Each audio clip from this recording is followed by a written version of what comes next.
እና በዛ ሰዓት ያለው አማራጭ ናታን መኪናውን እየነዳ የሚፈልገው ቦታ እንዲያደርሰው ብቻ ነበር የጠየቀው። በዛ ሰዓት ግን ለእናንተ ለተመልካቾቻችን አንድ ጥያቄ አለን።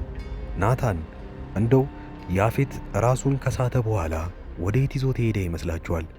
እስካሁን ድረስ ወደ ራሱ ቤት እንዳልገባም አይተናል። ያፌት እንደተባለው እየፈራ ነበረ። በዚህ ሰዓት ታዲያ እኔ ራሴን ስስት አንድ ነገር አደርጋለሁ ብለህ ራስን እንደ ወንድ እንዳቆጥር ብሎት ነበረ ራሱን የሳተው። ከዛ በኋላ የምር ናታን ወደ ቦታው ወደሚፈልገው ቦታ ወስዶት ይሆን ወይንስ ናታን ራሱ አግቶት የራሱን ሥራ እየሠራ ይመስላችኋል?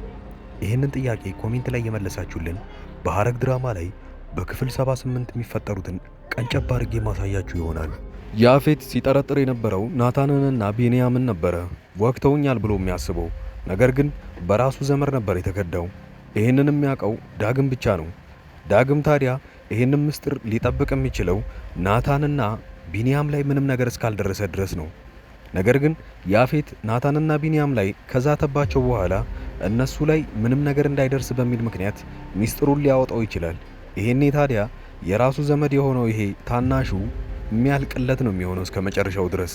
ናታን እንደሚታወቀው ራሱ በውስጥ እየሰራ ያለው መስመር ወይንም እየሰራ ያለው ነገር በጣም አደገኛ ነው የሆነው። በዚህ ሰዓት ታዲያ ለማንም ሰው አልተናገረም የራሱን እቅድ። ብቻውን ነው ውጪ እያደረገ የሚመጣው። እቅዶቹ እንደሚሳኩለት 100% እርግጠኛ ነው። ለጓደኛው ለቢንያም ራሱ ይህንን ነገር አልተናገረም። እስኪሳካልህ ድረስ ብቻ ጠብቅ ነው ያለው። ናታን ያፌትን ሲያገኘው እንደዚህ ብለው ነበረ፣ እኔ በትንሹ ነገር አልሸነፍም። ለወጋ ወይ ልገልህ ብፈልግ በአንዴ በጣም ነበር የምችለው። ነገር ግን እንደዚህ ተደብቄ ለወጋህ አይደለም ይቅርና እኔ አንተን መቅጣት የምፈልገው በሕይወት እያለህ ነው ብሎታል። ይሄኔ ታዲያ አንድ ያለው ነገር ሁላችንም ልብ ያላለውን አንድ ነገር ነበረ። ያም የሚሆነው ባላሰብክበት ሰዓት ባልጠበቅክበት ሁኔታ ነው ካጠገብ ቆሜ የምገኘው። ያንን ደግሞ በቅርቡ ማረገው ይሆናል ብሏል። ይሄን ያህል የተማመነበት አዲስ የጀመረው ሴራ ምን ይሆን? ናታን ከያፌት ቤት ውስጥ ወይንም ከያፌት ግቢ ላይ ከአንድ ሰው ጋር ተስማምቶ ሁኔታዎችን በጣም እያጣሩ በጣም እየሄዱበት ነው ያሉት። ይህንም ተንኮል ደግሞ አብሮ ያሰቡት ወይንም ያፌትን እስከ መጨረሻው ድረስ ለመጣል ቆርጦ የተነሱትና ይሳካልንም ብለውን 100% እርግጠኛ ናቸው። ኤፍራታና ናታን በየራሳቸው መንገድ አንዳንድ ነገር እያሰቡ ሁሉንም ነገር በጊዜያዊ ሁኔታ ሳይሆን ለዘላቂው መፍትሄ ለማግኘት እየጣሩ ነው ያሉት። ታዲያ የሚሳካላቸው ይሆን? ሌላው የሉሊትና የጽዮን ጉዳይ ነው። ሁለቱ አሁን ላይ በጣም ትልቅ ጦርነት ውስጥ ገብተው ቢሆንም ነገር ግን ሉሊት አሁን ላይ በጠና ታማለች። እዛ ቤት ውስጥ እየተሰቃየች እንደሆነ ቤዛም ሁሉም ሰው እያየ ነው። ነገር ግን ምን ያህል እንዳመማትና ምን ያህል እየተሰቃየች እንደሆነ ማንም የሚያውቅ የለም። ናታንና ቤዛ ይሄ ግን ነገር ከባድ ነው። ጽዮን እንዳረገችው ባያውቁም ለእሷ እያዘኑላት ነው በዚህ ሰዓት። ኤፍራታ ከናታን ጋር ከሆነች ጀምሮ አሁን ላይ ትላልቅ መረጃዎችን እያገኘች ነው ያለችው። የመጀመሪያው የነበረው ከስልኩ ላይ አለ ከሚባሉ ሰዎች ጋር ከሚሰራቸው ሰዎች ጋር ኮንታክት ማግኘት ትችላለች። በዛ ላይ እሱ ተደብቆ ስልክ ሲያወራ እንኳን አሁን በጎን መስማት ትችላለች። ይሄኔ ታዲያ አሳማኝ መረጃና እሱን ይጠላል ብላ የምታስበውን መረጃ እስካገኘች ድረስ እዛ ቤት ውስጥ ቆይታ እሱን መጣል የምትችልበት ሁኔታ ይገኛል ማለት ነው። ናታንም ከውጪ ሆኖ የራሱን ሁኔታ እየጣረበት ባለበት ሰዓት ነው ይሄ የሚፈጠረው። ታዲያ ያፌትን እንደዚህ አድርገው መጣል ይችሉ ይሆን? አብረን የምናየው ይሆናል። የመጨረሻውን የምላችሁ ነገር ቢኖር ኤፍራታ ወታ ጽዮንን አግኝታ ስታወራበት በነበረበት ሰዓት ላይ የራሱ የያፌት ጠባቂዎች ሲከታተሏት ነበረ። ነገር ግን እሷ የከፋ ጉዳት እስከማታመጣ ድረስ እናንተ እሷን ለማስቆም እንዳትሞክሩ፣ እሷን ዝም ብላችሁ ተከታተሏት፣ ከማን ጋር እንደምትገናኝ ብቻ እዩዋት ነበር ያለው። እና ታዲያ ጽዮንን ስታገኛት ግን እሱ ተዋት ነበር ያለው። ጽዮን እንግዲህ ትክክለኛ የሥጋ እህቱ እንደሆነች እናውቃለን። ለዛም ነው እሷ ጋር ተገናኙ ማለት ብዙም ጉዳት ስለማይኖረው እንዳላወቃችሁ ሆናችሁ ዝም ብላችሁ ቀጥሉበት ያለው።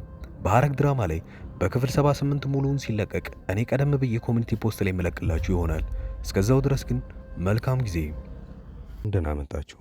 ወደዚህ ቻናል ከመጣችሁ እናንተ ተከታታይ ድራማ ይመቻችኋል ማለት ነው። ከተከታታይ ድራማ ውስጥ ኢትዮጵያ ውስጥ ሆኖ አሁን ላይ በጣም አሪፍ እይታ ያላቸውና አሪፍ ተቀባይነት ያላቸው ድራማዎች አራቱን ልንገራችሁ።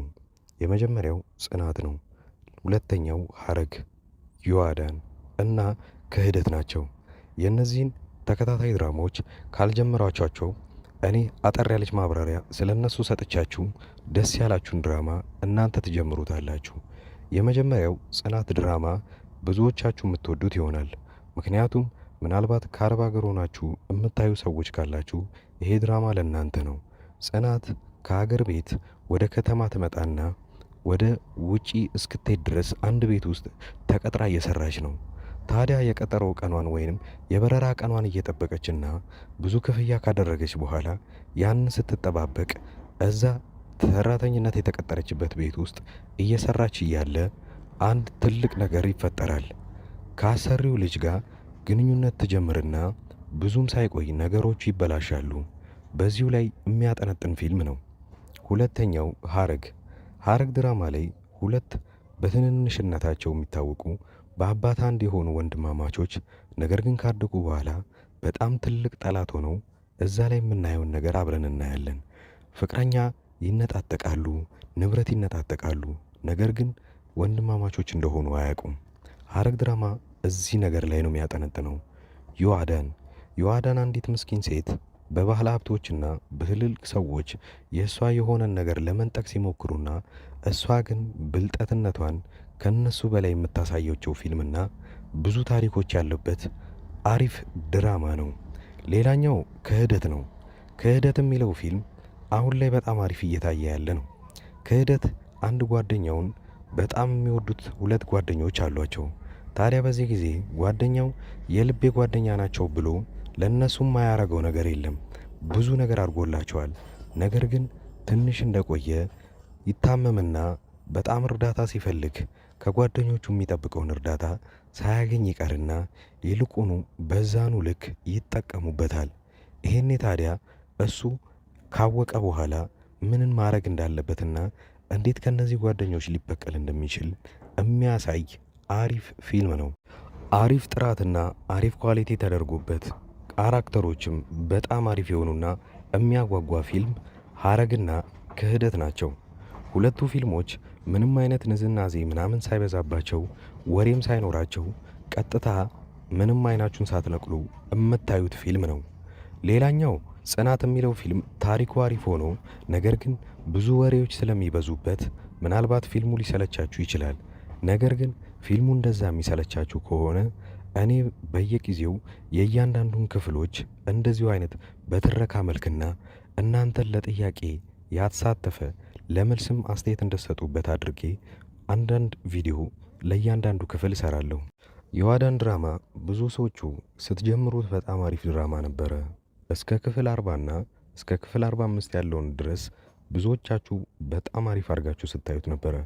ከክፍል 45 በኋላ የዳይሬክተሩ አቅጣጫ ፊልሙን ስለቀየረው ብዙዎቻችሁ ጠልታችሁትና የጥንቆላ ስነ ስርዓትን እያስገባችሁበት እኛ ከዚህ ምን መማር አለብን የሚለውን ካያችሁ በኋላ ለተከታታይ 2 ሳምንታት ፊልሙ ሳይለቀቅ ስለቆየ ረስተውት በዛው ትታችሁት ነበረ።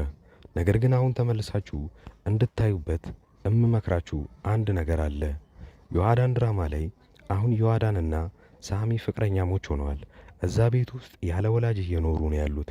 ምን ሊያጠፉ ይችላሉ፣ ምን ሊደረግ ይችላል የሚለውን አብረን የምናየው ይሆናል።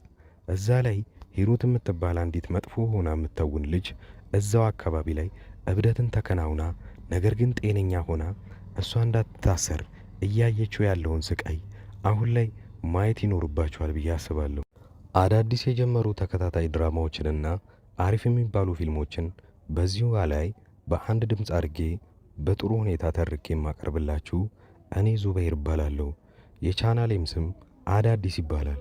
እኔን ለማበረታታት ሰብስክራይብ ማድረጋችሁን አትርሱ። በቅርቡ 50 ሺህ ምንገባ ይሆናል። አሁን ላይ 40 ቤት እንዳለን አትርሱ። ስለዚህ እባካችሁ አዳዲሶች ሰብስክራይብ በማድረግ በማበረታታት 50 ሺህና ከዛ በላይ እናርገው። የእኔ ቤተሰቦች አብራችሁኝ ስላያችሁ ከልብ አመሰግናለሁ።